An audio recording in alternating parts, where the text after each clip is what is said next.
Technology की ताकत को मानते हैं, मल्टीमीडिया की ताकत को मानते हैं, दुनिया की मादी ताकत को मानते हैं, मगर जब नबी की बात आए तो इनके दिमाग के तबक्चे उड़ जाते हैं। जब सहाबा की ताकत की बात आए तो इनका चेहरा मुरझाता हुआ नजर आता है। जब ताबईन की बात आए, अइम्मा मुज्तहिदीन की बात आए, औलियाए किराम की बात आए तो उनके चेहरे सूखने लगते हैं। ऐसा लगता है कि जैसे पेट में दर्द हो रहा। इन जालिमों से पूछो, साइंस की ताकत को ये माने, टेक्नोलॉजी की ताकत को ये माने, बायोलॉजी की ताकत को ये माने, मगर इन जालिमों को पता नहीं है जहां दुनिया की ताकत कम तोड़ती है, वहां अल्लाह के परियों की ताकत वहां से शुरू हो। जहां दुनिया की मादी ताकतें दम तोड़ देती हैं, वहां से अल्लाह के वलियों की ताकत शुरू हो। साइंस की ताकत को ये मानते माने। दुनिया का सबसे बड़ा साइंटिस्ट, साइंसदानों की ताकत आओ मैं तुम्हारे सामने रखूं। दुनिया का सबसे बड़ा साइंटिस्ट, दुनिया का सबसे बड़ा साइंसदान, जिसने सबसे पहले दूरबीन बनाई, जिसे खुर्दबी कहते हैं, सबसे पहले जिसने दूरबीन बनाई वो दुनिया का सबसे बड़ा साइंटिस्ट है। वो दुनिया का सबसे बड़ा साइंटिस्ट है। उसने जमीन की सतह से आसमान की बुलंदी पर देखा। जब आसमान की बुलंदी पर देखा तो चीख उठा, पुकार उठा। साइंसदानों ने कहा तूने क्या देखा? वो जवाब देता है दुनिया की सतह से 18,000 मील की मसाफत पर मैंने एक नूर देखा है। ये सूरज और चांद का एक बहाना है, पूरी कायनात उसी नूर से रोशन। ये कौन कह रहा है? कोई मुस्लिम नहीं कह रहा है, कोई आशिक़े रसूल नहीं कह रहा है, कोई नबी का दीवाना नहीं कह रहा है, कोई नबी का मस्ताना नहीं कह रहा है, बल्कि एक यहूदी साइंटिस्ट है। साइंस क्या कह रहा है कि उसी नूर से सारी कायनात रोशन है। जब उसने दूरबीन बनाई तो सारे साइंटिस्ट इकट्ठा हुए। सारे साइंसदानों ने एक महफिल का इनेकाद किया, एक नशिस्त उन्होंने की, एक बैठक उन लोगों ने की। सारे साइंसदान इकट्ठा हुए। इकट्ठा होने के बाद में सारे साइंसदानों ने एक जबान कहा, हम तुझे अपना पेशवा मानते हैं, हम तुझे अपना गाइड मानते हैं, हम तुझे अपना रहबर मानते हैं, हम तुझे अपना आइडियल मानते हैं, हम तुझे अपना कायद मानते हैं। उस साइंसदान ने कहा, मुझसे काम क्या लेना चाहते हो? इतना मस्का लगा रहे हो, काम क्या है? इतनी तारीफ कर रहे हो, आखिर काम क्या लेना चाहते हो? तो सारे साइंसदानों ने बैक जबान कहा, तूने जो काम किया है आज तक कोई साइंसदान न कर सका। हम ये चाहते हैं कि तू पूरी दुनिया की सतह की पैमाइश करे। सारे साइंसदानों ने कहा, हम ये चाहते हैं कि तू पूरी दुनिया की सतह की पैमाइश कर। वो साइंसदान क्या कहता है? दुनिया का सबसे बड़ा साइंटिस्ट है। वो कहता है आज कॉमन उम्र होती है 60 साल, 70 साल, 80 साल, 90 साल, 100 साल, इससे ज्यादा उम्र नहीं होती। इस कलील मुद्दत में तुम मुझसे कह रहे हो मैं पूरी दुनिया की सतह की पैमाइश करूं। वो साइंस का कहता है, साइंटिस्ट और साइंसदानों सुनो, अगर मेरी उम्र 12,000 मिलियन अरब साल भी हो जाए तो मैं कायनात की सरहदों की पैमाइश नहीं कर सकता। 100 साल 200 साल की बात करते हो। वो कहता है अगर मेरी उम्र 12,000 मिलियन अरब साल भी हो जाए तो मैं कायनात की सरहदों की पैमाइश नहीं कर सकता। इन अक्ल के अंधों से पूछो जो साइंस की तारीफ करते करते थकते नहीं है, साइंस की ताकत को अपना बाप मानते हैं, टेक्नोलॉजी की ताकत को अपना बाप मानते हैं, साइकोलॉजी की ताकत को अपना बाप मानते हैं, मल्टीमीडिया की ताकत को अपना बाप मानते हैं और दुनिया की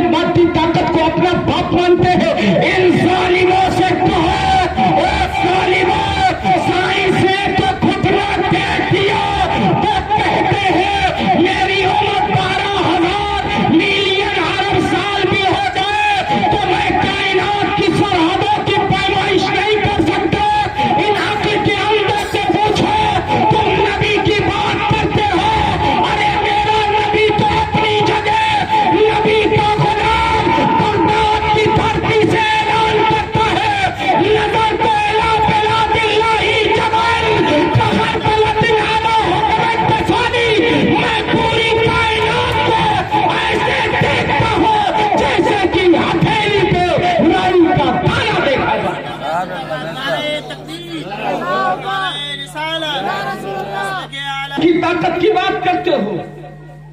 दुनिया का सबसे बड़ा साइंटिस्ट घुटना टेक दिया, वो कहता है मेरी उम्र 12,000 मिलियन अरब साल भी हो जाए तो मैं कायनात की सरहदों की पैमाइश नहीं कर सकता।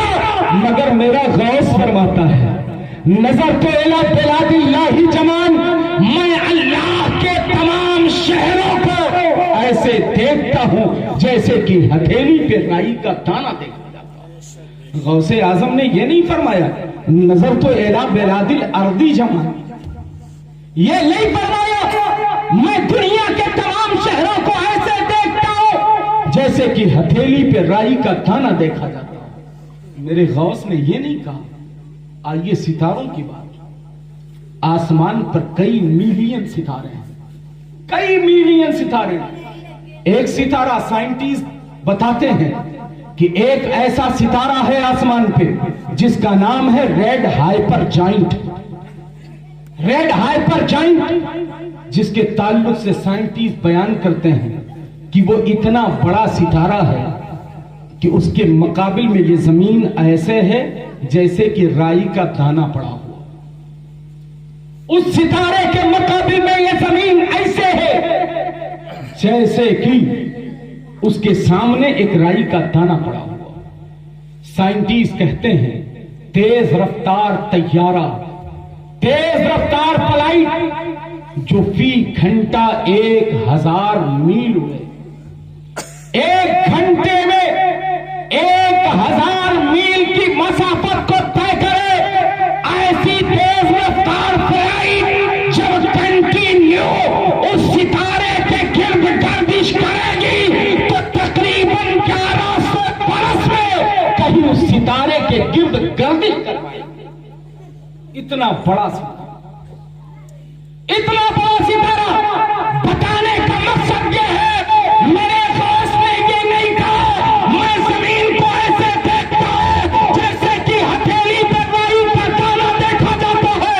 मेरे खास ने ये फरमाया मैं अल्लाह के तमाम शहरों को ऐसे देखता हूं जैसे कि हथेली पे राई का दाना देखा जाता है।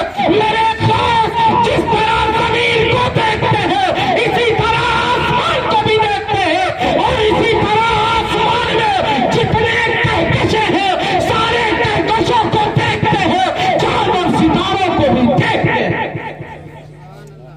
अल्लाह के तमाम शहर, चाहे वो जिन्नो इंसा हो, चाहे वो शजरो हजर हो, चाहे वो बहरो बर हो, चाहे वो खुश्को तर हो, दुनिया की कोई भी शहर हो, मेरे गौस फरमाते हैं ऐसे देखता हूं जैसे कि हथेली पे राई का दाना देखा जाता है। साइंसदानों के पास इसका जवाब है, दुनिया की मौत की ताकत के पास इसका जवाब। साइंसदानों से कह दो कि एक स्क्रीन लगावें और उस स्क्रीन पे लाइव दिखावें, पूरी कायनात को लाइव दिखा दें।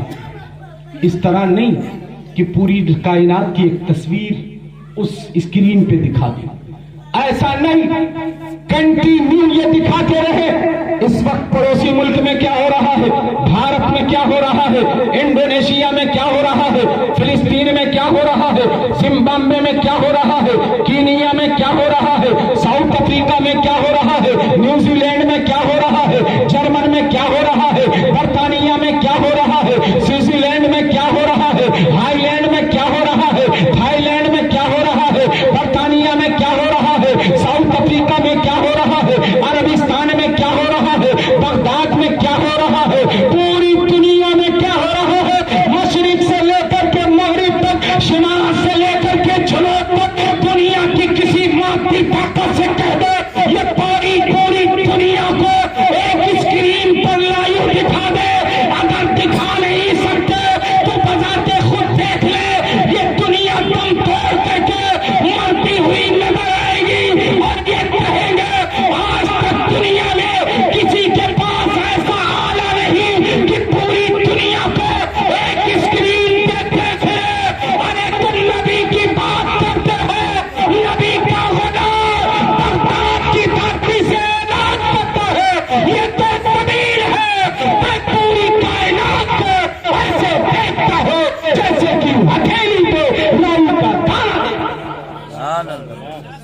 हथेली पे राई का दाना देखा जाता। कौन गौसे आजम? पूछो, किसी के हाथ में इतनी उसात है? हाथ सभी के इतने छोटे होते हैं।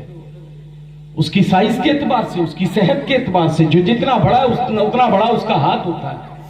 किसी के हाथ की उसात ये है कि बैठा हो इस मजलिस में, और ये मदरसा है, इस मदरसे के अंदर कुरान पाक मौजूद है, यहां बैठे बैठे अपना हाथ बढ़ाए और मदरसे से कुरान पाक उठा ले। है किसी के हाथ में इतनी ताकत? बैठा हो इस महफिल में, अपने हाथ को बढ़ाए, हजरत हाफिज वकारी अब्दुल हलीम साहब के घर तक अपने हाथ को पहुंचा दे और उनके घर में कोई किताब रखी हुई है उसे उठा ला। है किसी के हाथ में साथ? इस महफिल में बैठे बैठे हमारे कारी इमरान साहब, उनके घर पे मैं बैठा हुआ था, वहां एक कंबल रखा हुआ है, यहां से बैठे बैठे हाथ बढ़ाया, उस कंबल को उठा, अपनी जरूरत को पूरी कर ले। बैठा हो गनवरिया में, अगर उसे प्याहर में जरूरत पूरी करनी हो तो अपना हाथ बढ़ा दे और प्याहर से अपना काम कर ले। उसे काम है उतरौला में, गनवरिया में बैठा हुआ है, अपना हाथ बढ़ा करके उतरौला से अपना काम कर ले। बैठा है गनवरिया में, उसे हुसैनाबाद से कोई काम करना है, अपना हाथ यहीं से बढ़ा दे और हुसैनाबाद से अपना काम कर ले। क्या किसी के हाथ में इतनी ताकत हो? चाहे वो साइंस का हाथ हो, चाहे वो टेक्नोलॉजी का हाथ हो, चाहे वो बायोलॉजी का हाथ हो, चाहे वो साइकोलॉजी का हाथ हो, चाहे वो मल्टीमीडिया का हाथ हो, चाहे दुनिया की किसी बात की ताकत का हाथ हो। कनवरिया वाले बताओ, किसी के हाथ में इतनी औसात है कि बैठा हो यहाँ और उतरौला से अपना काम कर ले। अरे ये दूरी की कोई हकीकत नहीं, जहां पूरी दुनिया बगदाद की नजर आती है, वहां मेरा बगदाद की धरती से ऐलान करता है कि अगर मैं मगरिब में है, मेरा मुरीद मशरिक में है, अगर मेरे मुरीद का सफर खुल जाए तो मैं मगरिब से अपने हाथ को बढ़ा करके मशरिक में अपने मुरीद के खुले हुए सफर को ढक देगा। ताकत है किसी के पास? मेरे गौस फरमाते हैं, अगर मेरा मुरीद मशरिक में है और मैं मगरिब में हूं, अगर मेरे मुरीद का सतर खुल जाए तो मैं मगरिब से हाथ को बढ़ा करके मशरिक में अपने मुरीद के खुले हुए सतर को ढक दिया करता हूं। यह ताकत है किसी के पास? वो सैयदना गौसे आज़म अब्दुल कादिर जीलानी है। सैयदना गौसे आज़म अब्दुल कादिर जीलानी जब गैरों की मदद करते हैं तो हमारी क्यों नहीं? हम तो गौस की 11वीं करने वाले लोग, हम गौस के नाम पर लंगर खिलाने वाले लोग हैं, हम गौस के नाम पर अपने आप को बेचने वाले लोग हैं। गौस हमारी क्यों नहीं सुनेंगे? हमारी मदद क्यों नहीं करेंगे? मगर मदद के लिए पुकारने का तरीका हमें देखना चाहिए। कैसे हम पुकारें, वो तरीका हमारे पास होना चाहिए।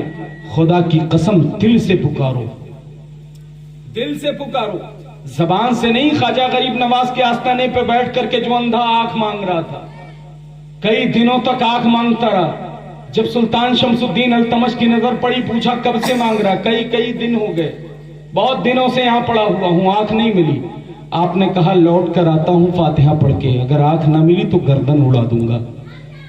अब तक जबान से बोलता था, मगर जब जान की बात आई तो दिल से आवाज निकलने लगी।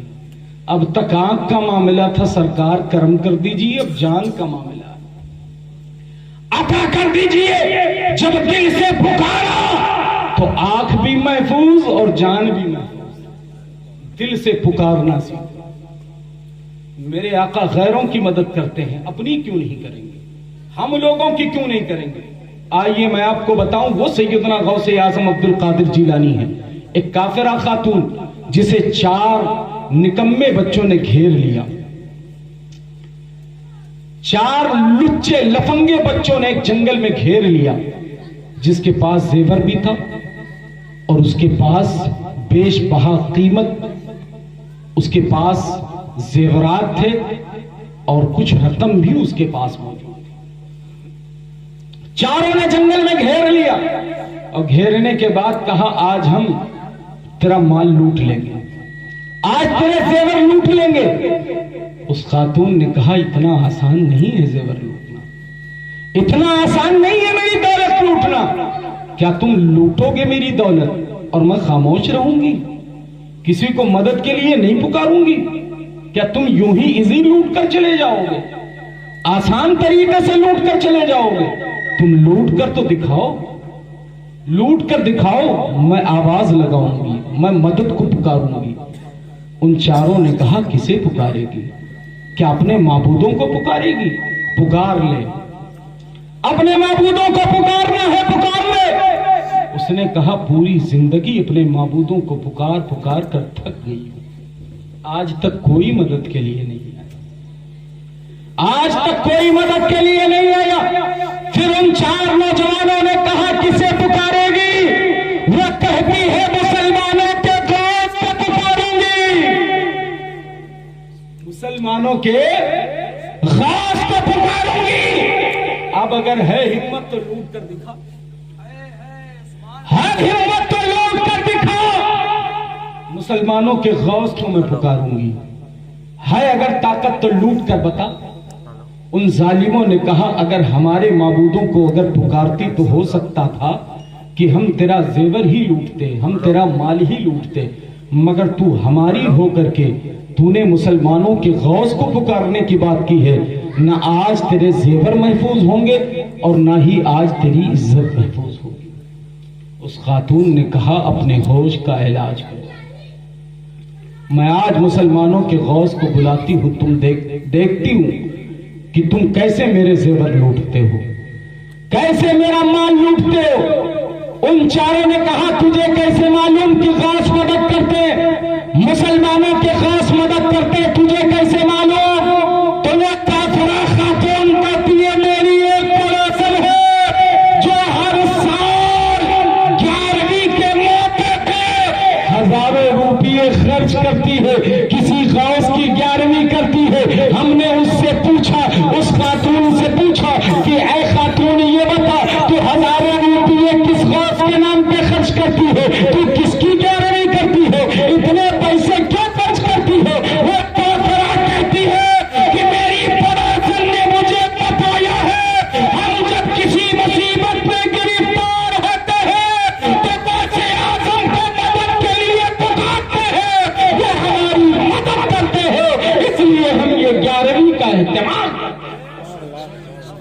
उसने कहा आज मैं मुसलमानों के गौस को बुलाऊंगी, तुम्हें जो कुछ लूटना है लूट लो। जब उन जालिमों ने गौसे आजम का नाम सुना तो एक आगे बढ़ा और उसको रुपट्टे को खींचने की कोशिश की, एक बढ़ा उसके कपड़े को फाड़ने की कोशिश की, एक बढ़ा उसके सेवर को लूटने की कोशिश की।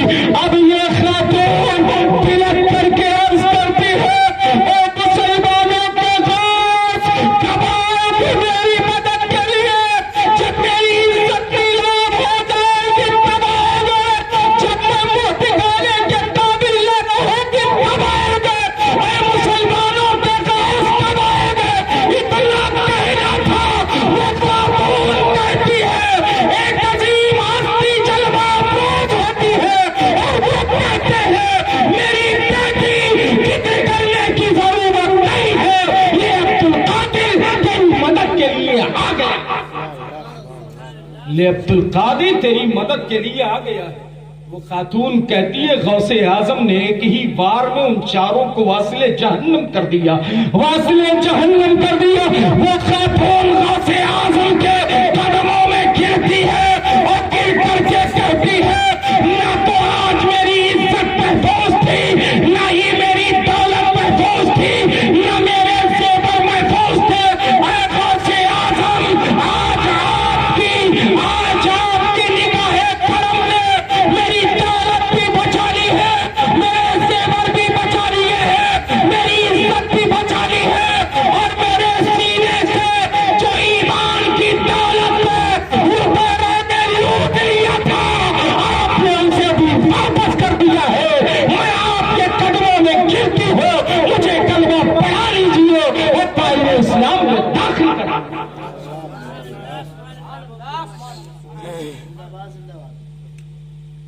सैयदना गौसे आजम अब्दुल कादिर जीलानी वो हैं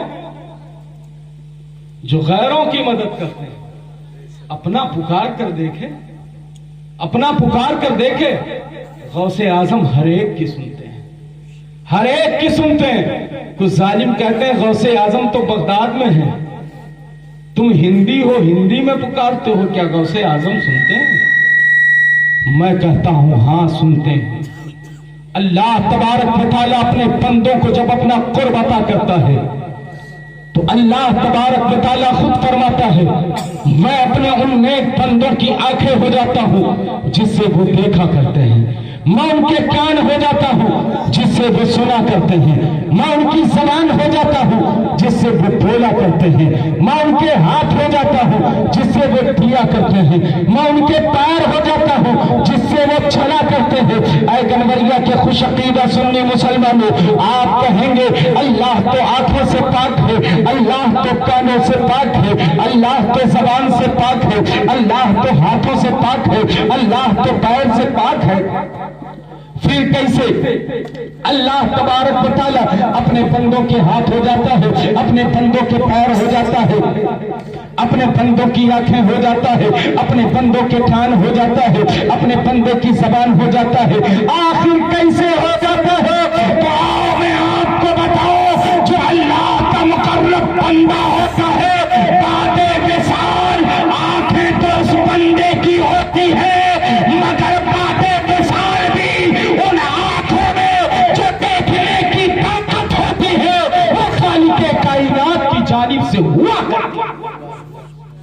कान तो उसी बंदे के होते हैं, मगर बादे विसाल भी उन कानों में जो सुनने की रूहानी ताकत होती है वो अल्लाह की जानिब से होती है। जबान तो उसी नेक बंदे के होते हैं, जबान तो उसी नेक बंदे की होती है, मगर बादे विसाल भी उस जबान में जो बोलने की रूहानी ताकत होती है वो रब्बे कदीर की जानिब से होती है। हाथ और पैर उसी नेक बंदे के होते हैं, मगर बादे विसाल भी उनमें चलने और पकड़ने की जो रूहानी ताकत होती है वो खालिक के कायनात की जानिब से होती है। बगदाद शरीफ जाए, जब 11वीं शरीफ का मौका आता है, 11वीं शरीफ के मौके पे बगदाद शरीफ में सैयदना हजरत गौसे आजम अब्दुल कादिर जिलानी के आस्थाने पे सिर्फ बगदाद के लोग हाजिरी नहीं देते हैं, बल्कि पूरी दुनिया से लोग आते हैं हाजिरी देने के लिए। भारत के लोग भी जाते हैं, पड़ोसी मुल्क के लोग भी जाते हैं, पूरी दुनिया के लोग जाते हैं, और जितने लोग जाते हैं वो अपनी अपनी जबानों में फरियाद पेश करते हैं। एग्जाम्पल ये समझ ले, भारत के लोग गए हैं तो अपनी मादरी जबान में